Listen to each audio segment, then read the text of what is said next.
You knew what you signed up for. If you're a stepmom, I bet money that you have heard that one. And I would bet even more money that it made you want to flip a table. Today, we are talking about some of the worst things that people say to stepmoms, intentionally or unintentionally, why they hit so hard, and what to actually do.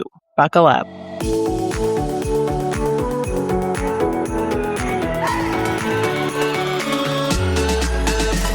I'm Cameron. I spent years building my career and creating a life I loved. And when my Prince Charming finally showed up, he had 4 kids in tow. Fast forward through lots of mistakes made and lessons learned, stepfamily life was much more complicated than I realized. If you're looking for help with blended family life, you're in the right place. Welcome to the Stepmom Diaries, where we keep it real as we dish about all the things. This is your weekly dose of blended family inspiration and encouragement. You're not the wicked stepmother, so let me help you find your fairy tale ending. Come on, let's do this. Welcome.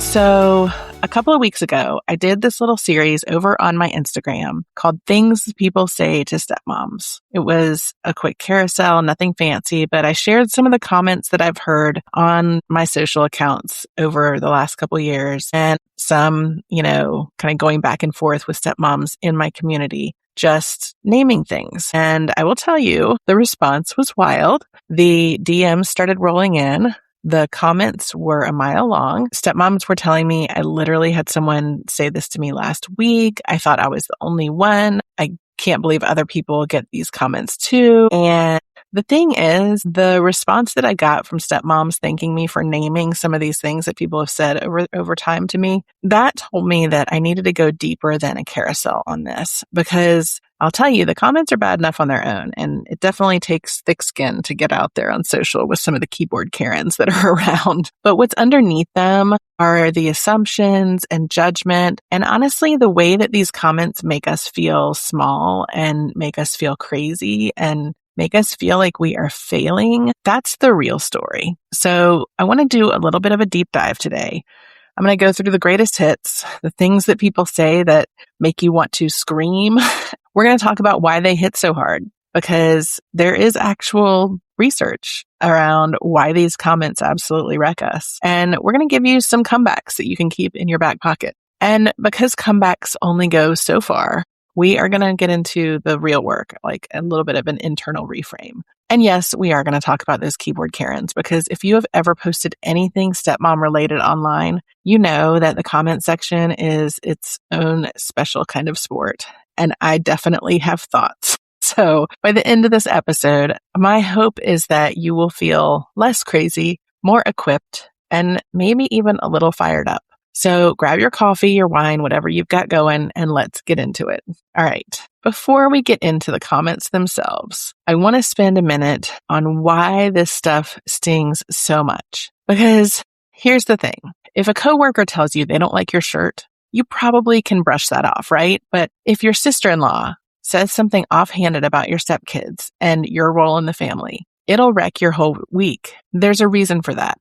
And I also want to be clear that I have wonderful sisters-in-law that have never said anything negative about my role in the family. That is just an example. So I feel like I need to add that disclaimer, because I truly have the best in-laws. I'm very lucky. Anyway, if someone says something offhanded, it can wreck your whole week. And there's a reason for that. There's several reasons, actually. So I want to talk about it. The first one is the mental load. We talked about that recently in an episode an interview I re-aired with Eve Rodsky. You're carrying so much invisible labor in your stepfamily. The schedules, the gift giving, the emotional choreography around the ex, the tracking who needs what and when. You're doing all of it. And then someone tosses out a casual, must be nice to have every other week off. And it lands on top of a pile of stuff, and I'm using big air quotes here, stuff that is already overflowing. It's not just a comment anymore. It's the last little bit of weight on a pile of stuff that makes things feel impossible. Second, this is a big one. Your role isn't clear as a stepmom always. And when it's not clear, every outside comment feels like a verdict on your life. Patricia Papernaw talks a lot about how stepmoms, because of the structure of a stepfamily, stepparents and stepmoms are set up to feel like outsiders. There's no script for what you're doing. You are not the mom. You're not nobody, but you're somewhere in between. You're doing a job that has no roadmap. And when you don't have a clear sense of what your role is, every comment from the outside feels like someone telling you that you're doing it wrong or right. But mostly it hits when it feels like they're telling you you're doing it wrong. And that's exhausting, right? Okay. The third one is isolation. Now you may think, well, I've got a family. I'm not isolated. But many of the stepmoms I work with don't have stepmom friends. And when you don't have other stepmoms in your life, when your friends aren't stepmoms or most of your family isn't either, then when that well-meaning bio mom in your friend group says something that totally misses the mark, there's nobody there that you can cut a look to, right? That you can give that knowing look like, oh, here we go. There's nobody there to nod with you or give you the side eye. That's the word I was looking for because they don't get it. So you have to just sit with it alone. And that sucks. And then there is the internet piece, right? The keyboard Karens. The algorithm literally rewards outrage. So the stranger who has zero context about your life will write a paragraph in your comments telling you what you're doing wrong. And the thing about online comments, they confirm what we already fear. So that worst thing that you think your mother-in-law might be thinking but doesn't say out loud that you worry about, some stranger on the internet will type it up in all caps and it lands harder than it should because some little part of you is already worried about it, right? So when I tell you that these online comments hit hard, I'm not exaggerating. They do. And I have felt it too.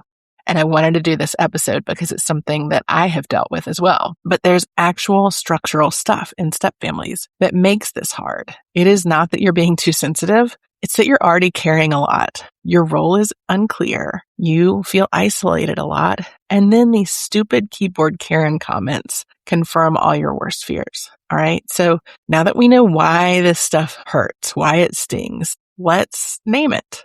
All right. So I'm going to walk you through some of the most common things that we hear as stepmoms. And for each one, I want to name it.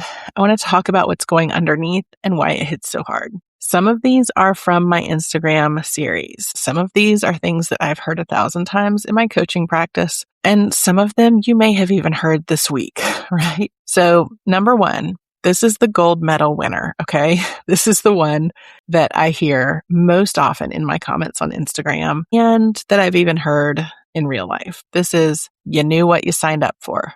This is the one that makes every stepmom I know want to flip a table or set something on fire. It is, and it can come in all kinds of variations. It can be, well, what did you expect when you married someone with kids? But at its core, it's you knew what you signed up for. Now, what people mean when they say this is your pain is inconvenient to me. So I'd like for you to stop talking about it. It's intended to be a conversation ender. It is the verbal equivalent of slamming a door. And in 7 words, it dismisses the entire complexity of stepfamily life. And the thing is, nobody fully knows what they're signing up for. I did a recent newsletter about our new puppy. And if you follow me on Instagram, you know that I have a 2.5-year-old dog whose name is Ernest Hemingwolf. And we just got a new puppy. Her name is Jane Poston. Yes, we are 2 English majors in this house. But I did a newsletter to my list talking about how you can love a puppy more than life itself. They're so cute and sweet. And in the middle of the night, when you're in your pajamas in the front yard and it's freezing cold and you're waiting for them to go to the bathroom because they've already pooped in the house, you can also want to pull your hair out. You knew puppy life was going to be difficult, but you didn't fully know what you were signing up for, right? So using that analogy, nobody knows what they're signing up for. Bio moms didn't know what they were signing up for. Newlyweds don't know what they're signing up for. Nobody hands you a contract that says, by the way, your stepson is going to scream that you're not his real mom at his sister's birthday party next year. You signed up for love. You signed up for partnership. You did not sign up to be someone else's high conflict ex sending 47 texts about a soccer schedule. Come on. Anyway, this is the gold winning comment. I could go on and on about it because it is one that I hear a lot, and it's one that I think makes a lot of us really crazy because it's kind of asinine. All right. Number 2, at least you didn't have to deal with the baby years. Yeah. People love this one. And especially they like saying it to stepmoms who don't have biological kids, or if you came into the family when the kids were older. The translation is, and this can also come in different iterations, right? I've heard it At least you have every other week off. At least you didn't have to deal with the baby years, that kind of stuff. But the translation here is your version of motherhood is easier. And what that does two things. It erases everything that you do carry, like all of the emotional labor and the role ambiguity and the lack of a biological connection to lean on when things get hard. And it also ignores something really important. A lot of stepmoms are carrying grief around kids they don't or won't have, around fertility. My husband and I did 5 rounds of IVF when I first got married. It was unsuccessful. And that's something that I've had to deal with. And so when someone says, at least you don't have to deal with the baby year, I kind of want to say to them, yeah, I would have loved to deal with baby years. I didn't get that chance, There's a grief there. There's a grief around the version of the family that they imagined and didn't get. And someone telling you at least you got the easy version while you're holding on to all that is brutal. Number 3, they're not your kids. Why do you care so much? This one's wild because it's said as if it's some kind of out. You should be grateful that you don't have to care. What people are really saying, and I've had some really well-intending friends who I'm really close with who have said this, and they're not trying to be mean about it. They just don't necessarily get my life, right? What they're really saying is, I don't understand the depth of what you're doing, so I'm going to act like it's optional. Well, friend, you and I both know it's not optional. You can't half show up for kids that you live with. You can't half love. You're in it or you're not. And if you're in it, you are in it. And pretending otherwise, that's not healthy. The comment also invalidates the love and the labor that goes into stepfamily life. The middle of the night worry that you have, the way that you stock their favorite snacks before they come over, the mental real estate that they take up. It's all of it, right? All right. Number 4, why are you trying to replace their mom? I don't like this one either. Well, I don't really like any of these, but this one's kind of impossible to win because it's telling you to do completely opposite things, right? Be involved enough to be cool, to be there and do what you need to do, but don't try to replace their mom. Be loving, but not too loving. Be present, but not invisible. Be present, but be invisible. Show up, but don't take up space. I feel like there's an America Ferrara Barbie speech coming here. There's no version of stepmom life where this works. Too involved is bad. Not involved enough is also bad. So whatever you do is wrong. And the person saying it gets to feel like they gave you helpful advice while leaving you feeling like crap, right? All right. Number 5. Wow, that is so generous of you. All right. So this gets said a lot of times if you're talking to like a work colleague or a friend after you've done something for the kids, drove them to practice, made dinner, helped with homework, bought them new shoes, thrown them a party, whatever that looks like. The translation is, I view what you do as optional charity work or just as optional. And listen, generosity is great. I feel like I've been pretty generous with my stepkids over the years, but there's a difference between generosity and basic family functioning. When you live with kids, you do stuff for them. You feed them, you drive them, you buy them things. Calling that generous frames the entire role as something extra, something above and beyond, something you could stop doing if you wanted to. It also subtly suggests that you should be thanked for the bare minimum, which is exhausting. And this one can be a little tricky, right? Because I just told you that I feel like I've been generous with my kids over the years. And I have been. From day one, I've always been willing to do stuff for them, to buy them stuff, to use my resources to help them get a start in life. But I don't expect to be thanked for that necessarily. That's something that I have done because we're family. And I think that that's where the, wow, that's so generous of you comment kind of stings, because it makes me feel like deciding to do all that for my stepkids was optional. And for me, it was just something that I did. And I think this is how a lot of stepmoms feel. Number 6, how's it going with the stepkids? All right. This one is said by people who are reminding you that they're not really yours, that it's not really a real family. Sometimes they don't mean to do it, but the emphasis does the work. It's a subtle jab.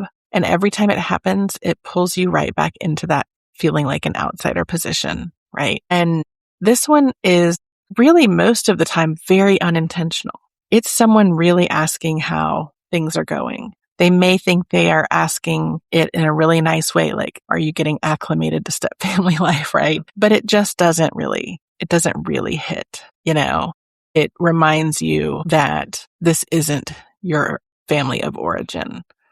And it can just reinforce those little insecurities that you feel. Okay, so we're to number 7. And number 7 is actually a category. It's not just something that someone says. These are the keyboard Karens. This is the comment section of any stepmom post that does well online. These are the comments. These are the women who comment, if you don't love them like your own, you shouldn't be there. Why did you marry someone with kids if you can't handle it? Their mom is their mom. Stay in your lane. Sounds like you're jealous of bio mom. These ones all hit a little bit different because they're public. Other people see them, and they're often written by total strangers who have decided based on like a 10-second video that they understand your entire life situation. Here's what I want you to know about the keyboard Karens. Most of them have never lived in a step family, or maybe they are a bio mom who feels threatened by anyone talking about stepmom struggles because they interpret that as a criticism of moms. Some of them are chronically online and just looking for a fight. Their opinions are shaped potentially by zero lived experience, but they're loud. They can be persistent, and they say out loud what some of the people in your real life may be thinking, or you may be worried that they're thinking, but they're not saying. And that's actually the worst part. The keyboard Karens are sometimes just a public version of what you fear may be running through people's heads that you're close with, right? All right, so let's stop just naming all of the, the bad things that we hear from people, and let's talk a little bit about what to actually say back. So what do you say when somebody drops one of these on you? All right, first of all, I want to give you a caveat.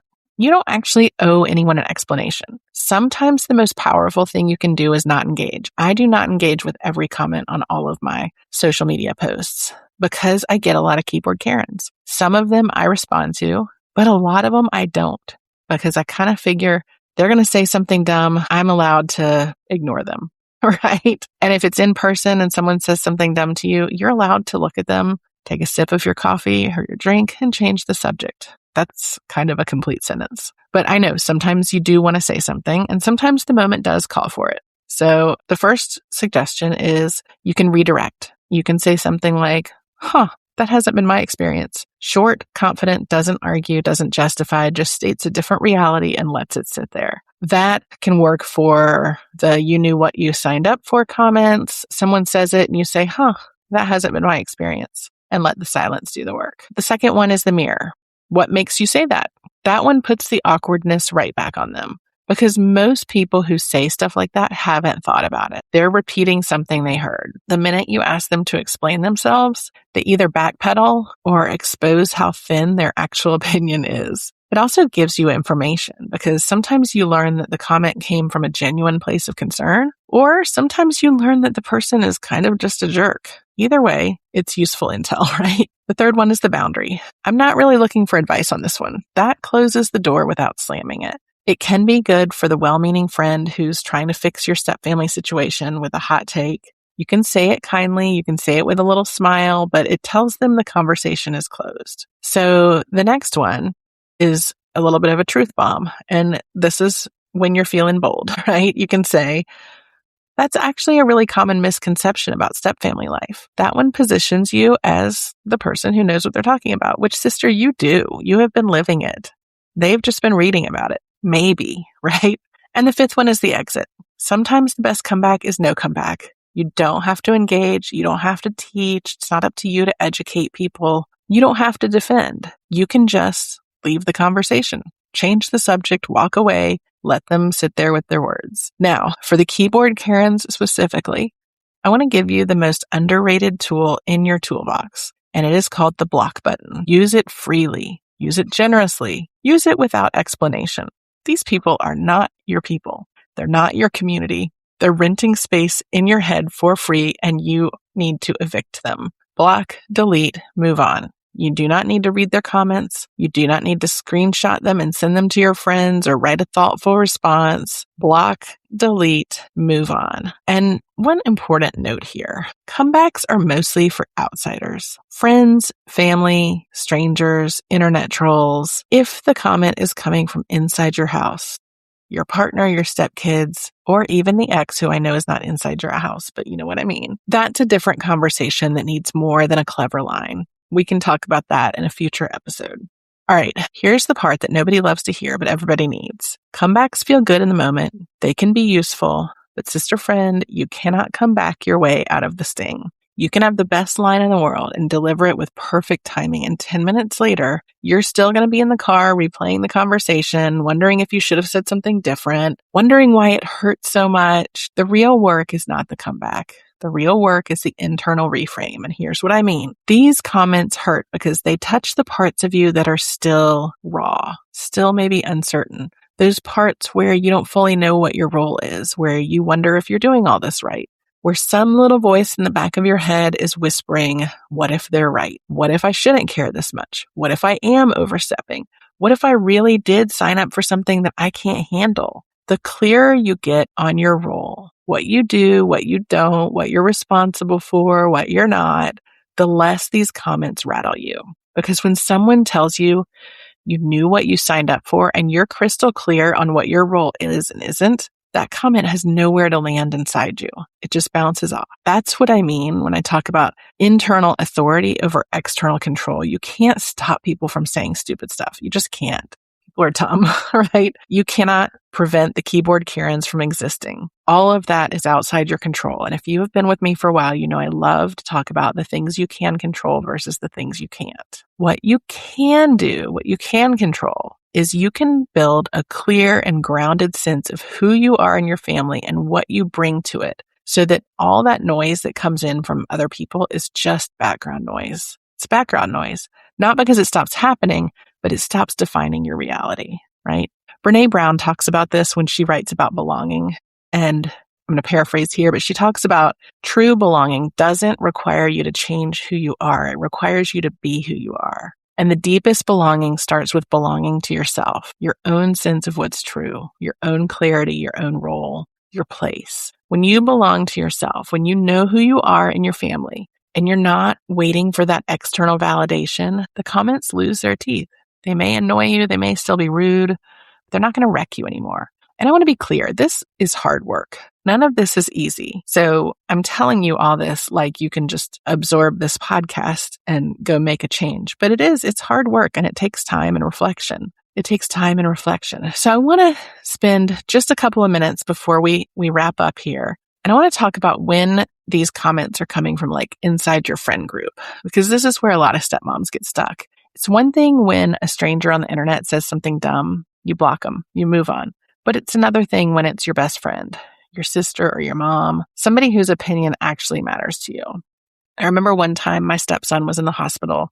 One of my closest friends, I called her to tell her about it because I was worried about him. And she said, oh gosh, that must be so hard for his mom. What? His mom, who my friend knew that we had a super high conflict relationship with? Sure, I'm sure it was hard for her. But I was calling her to vent for me. She was my friend. Why didn't she care about whether it was hard on me? Now, I'm sure she did care, but that's what came out. And I still remember it's been years later. When a comment like that comes from someone you love, you have decisions to make, and they're hard, right? Friends and family often say these things because they don't have a template for stepfamily life either. They maybe haven't been in one. They may not know anyone in one. They may have gotten everything they know about stepfamilies from movies and TV, which, by the way, are usually bad representation. So a lot of times when somebody says something like that, it doesn't come from a bad place. It's just a lack of information. But you have options. You can educate them. You can say, hey, when you said that, it really landed badly for me. Here's what's actually true about my situation. And that may feel risky, but when you can be vulnerable like that with the people in your life, they can hear you. Now you don't have to have that deep conversation every time. You can redirect and steer the topic elsewhere. You don't have to always confront. And then, of course, some people may not be able to meet you where you are. They may keep saying the things. They may keep dismissing your experience. And at some point, you get to decide how much access they'll have to your inner life. Some friendships get deeper. Some will not survive. And both of those are okay. This is where a community really becomes everything, because the truth is you can't do this work alone. You need other stepmoms. You need women who get it without explanation. You need people that you can text, like, you're not going to believe what my mother-in-law just said. And they will immediately respond with the right level of outrage and, and probably some good advice for how to handle it, right? That's what I've done with the Stepfamily Circle. It's a community I built for women who need to have other stepmoms in their life. You can show up and just say, I'm having a hard day, and nobody asks you why you signed up for this. Nobody tells you it must be nice to have the kids every other week. They just get it, right? I'll drop the link in the show notes, but if you've been carrying all this alone, please don't anymore. It's also why I'm hosting a stepmom retreat in the fall. We are having 10 stepmoms in Siesta Key, Florida, and we're going to spend 3 days unpacking all of this and talking about stepfamily dynamics, how you can build your own community, and how you can navigate some of this stuff. I'll drop that link in the show notes as well, but I don't want you to carry this alone anymore. So what I want you to walk away with today is all of these comments. They are all pieces of information.